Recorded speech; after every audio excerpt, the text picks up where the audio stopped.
आधा ये है, आधे की व्यवस्था करता हूँ। अपने को बेच दिया बाजार में। तब यमराज आ गए।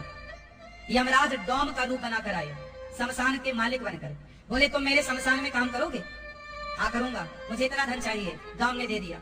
हरिश्चंद्र ने पत्नी को, पुत्र को, स्वयं को बाजार में बेचा और अपना ऋण चुकाया। और आप लोग, कुछ लोग ऐसे हैं कि किसी का पैसा ले लेते हो तो चुकाने का नाम नहीं लेते। यदि किसी का पैसा खा के मरोगे तो याद रखना इस बात को, अगले जन्म में उसके घर का कुत्ता बन के तुम्हें चुकाना पड़ेगा। चुकाना तो तुम्हारे बाप को पड़ेगा। ईश्वर की अदालत में कोई बचा नहीं। इसलिए कहता हूं कि किसी का 1 रुपए लेकर मरिएगा मत, मरने के पहले ऋण चुका दो। और मैं कहता हूं जियो ऐसे कि ऋण लेना ही ना पड़े। पता नहीं मर गए तो कैसे चुकेगा।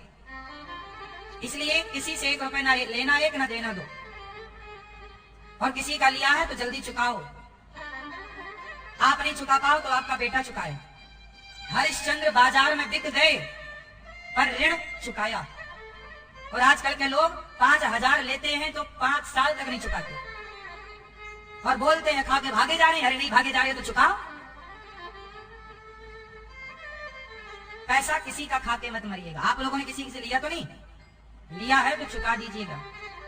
और दाल रोटी खाओ, नमक रोटी खाओ, अचार रोटी खाओ, पर कर्जे का घी मत पीना। कर्जे का घी ना पीना, भले नमक रोटी खाना।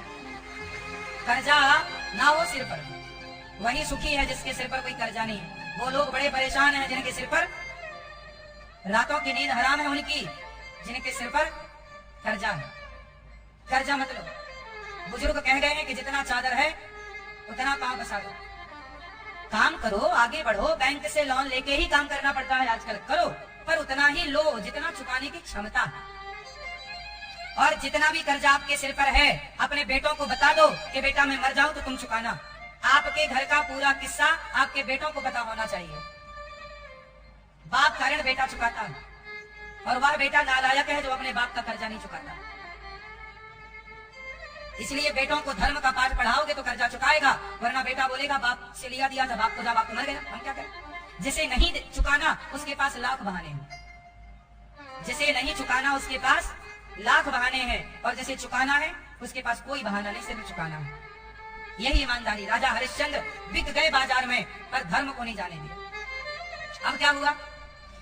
तारा जिस घर में काम करती थी वो पंडितानी बड़ा काम कराती, पर तारा अपमान सहकर भी काम करती क्योंकि वो दासी है। अब एक दिन क्या हुआ?